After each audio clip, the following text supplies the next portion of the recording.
entire World Tournament here in 2025. We're obviously incredibly excited. It was an incredible year, but I want to focus first and foremost on what you guys just saw at the end there. What an incredible knockout. And when you talk about a little synergy, the fact that 3 years to the day his brother did the same thing in the UFC was absolutely incredible.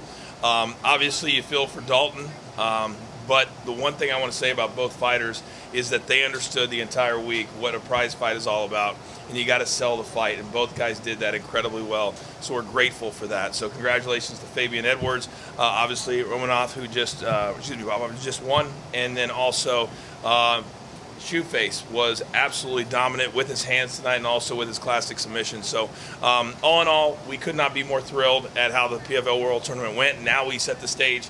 All of them will be #1 contenders, and then they'll face our world champions that we will figure out for the rest of 2025. But just an awesome, awesome night. All right, let's open up any and all questions. Coach, to have a incredible first season with the World Tournament, capped off with an incredible head kick like that. Yeah. What do you think that does for just the brand of PFL moving going into next year? It's highlights. You got to have the highlights. And I've been telling you and everybody that's shown up, and we appreciate it every single night, that the only way you can build any organization, especially in the prize fighting game, is to have great fights. And so that's why you have to congratulate the winners and the losers, because Dalton tonight was up 2 rounds to none. It was a great fight until he got caught, and that's what happens in fighting. I don't think if we're all sitting down and we mapped out how the tournament was going to go, I don't think we could have written it any better if we had a script. And I think the fighters understand now here in the PFL they're going to be rewarded for great performances. I talked to a lot of fighters in the last couple of weeks who said, listen, all we ever want as fighters is an opportunity to be great. And I think no matter if you're in the NFL, Major League Baseball, whatever it is, all you want is an opportunity to be great. And I think you saw a lot of great performances the last couple of weeks, and we're really, really proud of that. Now, we're all excited for the challenges or the championship series. Yeah. With the belt with that. But as far as the World Tournament goes, what are some of the things that are maybe on the side that you guys are going to do to bridge that gap between this season and next year? Well, we have to find 8 world champions first and foremost. And so we have, 4 more months here in 2025, and then a lot of the executives are going to sit down and figure out, because once we get the 8 champions, we have the 8 #1 contenders, then we got to figure out, because a lot of the fighters want to fight 3-4 times a year. And nobody wants to sit around and just fight once or twice. So we got to figure out, how do we do that? Do we save somebody for the World Tournament? If they say, I want to fight, if any of our champions or tournament champions want to fight again in the World Tournament, what does that look like? I have no idea. I've been honest with you guys since day one. We're going to make the announcement when we can. We don't know, but when we can, we'll let you know. But I promise you, this was, and I shot straight with you.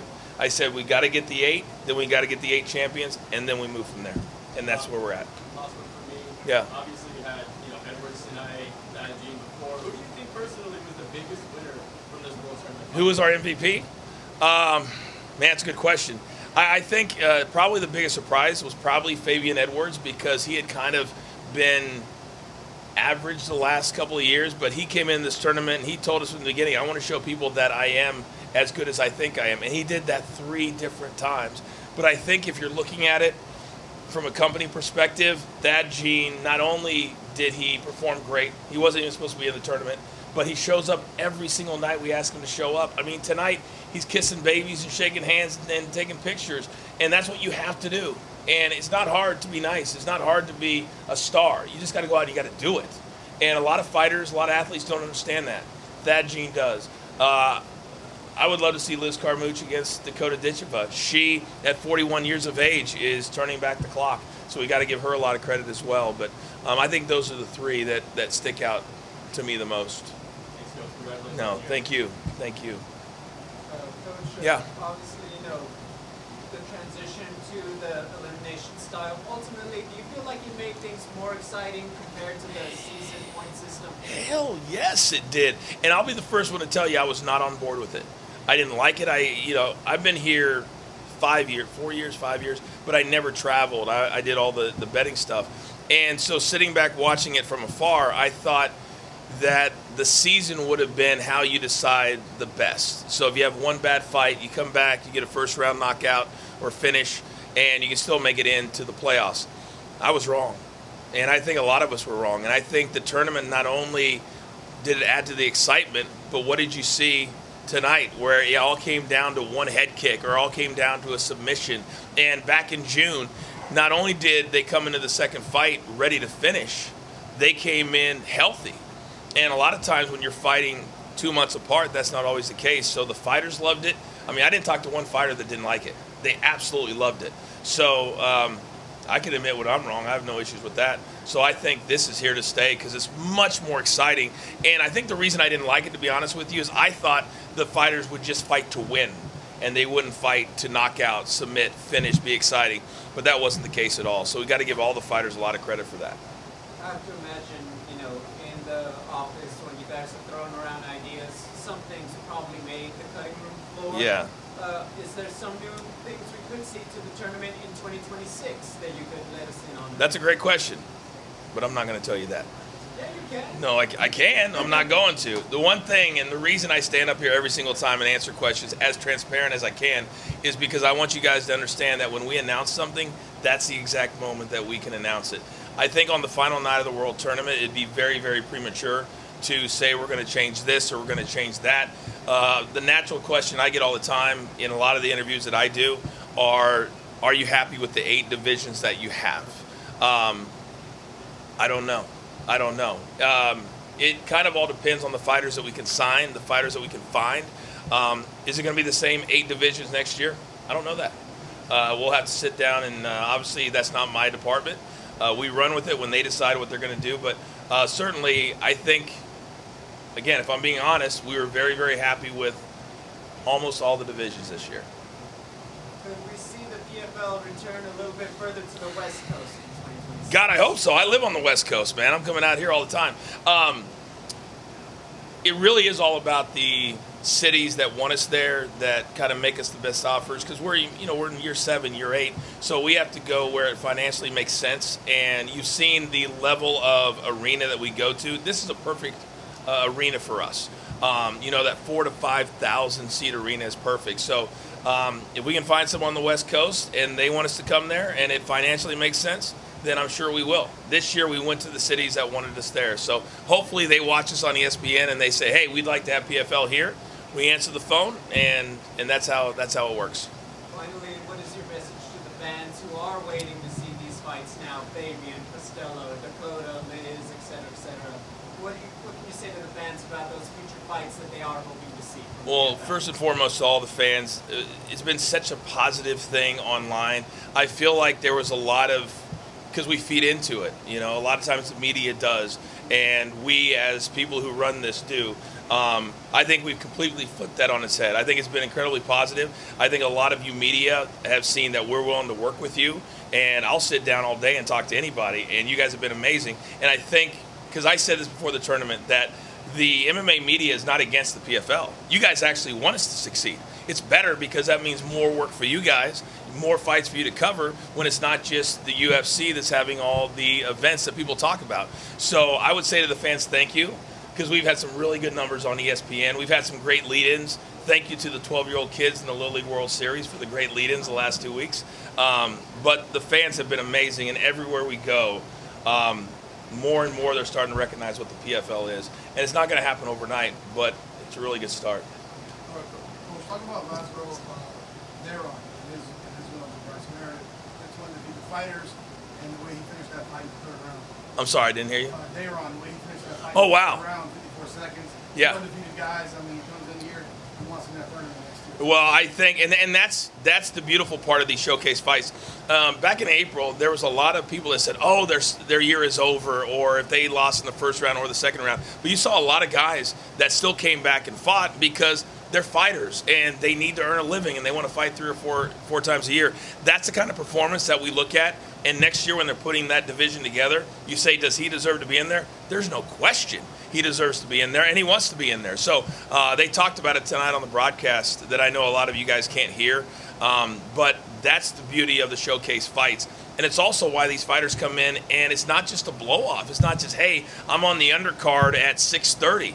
They know that if they can win, and I have repeated myself and said, if you're successful and you're winning and you're exciting and you get into the tournament, now you become a #1 contender, then that's a clear path to becoming a world champion. And now that's where the more and more money comes. And the fighters respect it. They really, really do. So that kid he's fun and tough, isn't he? Yeah. My goodness. Yeah. Coach, a couple of things, like, so you mentioned the numbers on ESPN, right? Fantastic. I guess, obviously, there's going to be a lot more space on ESPN next year when the other MMA promotion goes away. I guess, what are the discussions, like, is the feeling that this is going to continue on and that we're going to see more PFL on ESPN, particularly now that there's a bit more space? I can only speak for myself. We haven't had a lot of meetings yet. We have a new CEO that's starting in the next 10 days. We're super excited about him. You guys will all meet him. He's going to have meetings with the media. You guys will all get to meet him. He's super progressive. He came over from TNT, and we need leadership that understands that we need to be aggressive. I think the ESPN situation, the way I look at it is, UFC went and got a bunch of money at Paramount Plus, and they're leaving ESPN. Our deal is through 2026 with ESPN, so it's now our job as a company to put on great fights, to give them great content, so that the app that launched today, $29.99, they got to put a lot of content on that thing, right? They got to get people to pay $30 a month for it. So we're hoping we lean into that, and they want us right alongside the WWE, the NFL, the NBA, and all of that. So certainly we're looking at it as a positive for sure. You mentioned obviously there, like, new CEO, all that stuff. When those meetings do happen with ESPN, are you going to be in the room there? Are you going to be a part of that whole thing? Well, I mean, I'm the only one here that's been over a decade at ESPN, I can tell you that. I don't know, man. It's, I got asked the other day by this lovely young lady right here, what is your role in the PFL? And I said, that's a very, very good question. I know that I'm loving it. I know that I love talking to you guys. I know I love being a part of this company. I know that I want to be here for the rest of my career. I absolutely love it. There's rare is the opportunity to be a part of something that can grow. And people forget that the UFC, it was 15, 16, 17 years in before they really got to where they wanted to go. So if they ask me to be in the meetings, I'll be there. If they don't, then I won't. But I certainly hope I get more responsibility and my voice can be heard. But I stay in my lane and I do what they ask me to do. So I hope so. I guess like else concern would be like that when we're writing about this, right? Like we could say Don Davis, co-founder, told us this. We could say Peter Murray, CEO, told us this. We can't really write Jonathan Coachman, guy who's loving it. That's a good point, Chris. What? So I'll be honest with you. There's not very many things that I disagree with, but we've discussed like what my title should be. I can tell you what I think it should be, but they wanted to go with like PFL Insider, and I said we don't have our own insiders. We're not Ariel Helwani, so we'll figure that out. But this is only year one for me in this role, so we'll figure it out. Why don't you just say PFL spokesman for now? Will that work for you? All right, sounds good. Thanks, man. Coach, Yeah. I just wanted to ask about like the initiative that the PFL has taken in terms of change. Yep. A lot of fans, fighters, they want to change. The World Tournament was born. A lot of people wanted a different voice. You stepped up this year, and you've been at every single event throughout the year. It's a two-part question. Can you talk about the company's initiative to change and listen, and then yourself to adapt and change and take on this role? So I'll start with the company, and when I don't want to embarrass him, but the man that's sitting next to you or standing right here is an amazing leader. He came on last year in October, Chris Kaiser, formerly the WWE, and I've known him for a long time. So when I knew he came on, that's when I got pretty aggressive about wanting to have this role because I knew what kind of a leader he is. And he brought in a lot of other good people that understand how you grow an entertainment company. And make no mistake about it, fighting is entertainment. This is the prize fighting game. And I think sometimes if you don't have people in charge or people in the right positions that know that, they treat it as this is the way it's always been. And I said in an interview the other day, if I hear it one more time, this is how it's always been, I'm going to throw up. I want to run the other way because we need to change the game, and I think we're starting to do that. And we understand it's entertainment. The fighters, though, they have to understand it. And so I think that we have the right people in place for that. And then as far as myself, I've been looking for several years for something that's not just an on-air job, because I've done that for a long time. I've been in the WWE, I've been at ESPN. I love being on air here too, but there comes a time where you want to expand what you do, and you think you have what it takes to be an executive and be standing up here after every single fight. So it's certainly something I want to expand within my career, but you guys have also made it very, very cool and allowed me to do that. So, but it's been awesome, man. Better honestly than I could have imagined. So. You mentioned your work with Kaiser here. How much pride do you think you guys all as a team take in telling the stories of these fighters this year? A lot of fighters tonight said this is the happiest they've been with the PFL. They're really telling our stories correctly. So how much pride do you take in that? It's awesome, man. It's everything to me. Growing up in the WWE in my 20s, it's all storytelling. And when you're putting your body on the line, and whether it's pro wrestling, which what I did for 13 years, or whether it's fighting, you're literally walking out there putting your life on the line. And so they deserve the respect from us as a company to tell their stories. And if they're willing to lean into their brand, then we have to push their brand. And so every single fighter that I met with in April, I said the same thing to. You have the opportunity, but it's up to you. It's up to you. And you saw the fighters that were able to be successful, that leaned into their social media, leaned into their branding. And I love it when, and we had a lot this week at the hotel. It just, my heart was full, and I don't even want to get emotional about it because they all come up and they said, we're so happy. We love how you treat us. We love when we show up. We've got so many professional people here. We brought a lot over from the WWE, almost our entire digital team. You see how good the production is now. Every single time, whether it's Instagram, Twitter, whatever it is, it's top shelf stuff. And that's what they deserve. And if you want to be a top shelf MMA organization all over the world, everything's got to be first class. And that's what we're willing to do. We know we got to do that, and we're going to do that one step at a time. Last one for me. I think before the World Tournament, everyone had their idea of what the PFL should be doing with their roster. Yep. Now that we sit here August 21st, do you think the roster has spoken for themselves and has sent a message to those on the outside, hey, this is where you want to come, this is where you get your one shot at greatness? I've had so many fighters come up to me and say, this is where we want to be. And for so long, PFL was known as the company that would take the big name from UFC that just got released. And we don't want to be that. We want to have our own homegrown stars like a Thad Gene, like a Dalton Rasta, and then also other good young fighters. We don't make it a secret that we don't need to be bringing in 42, 43-year-old fighters just because they have a big name. And so the fighters get it. They want to be here. And it's also a matter of they know that they've got a highway to drive down, which they've never had before. They now know. Like Fabian Edwards now knows his next fight is against Costello Vanstinas. And that doesn't happen very often. And so we just want to grow and build on that. So yeah, it's awesome that the fighters are happy. That's exactly what we want, because we want them to be here. And then other fighters, because they all fight in the same gym, right? So if you're in the gym and you're fighting with another guy at American Top Team or whatever it is, they'll say, man, I love fighting for the PFL.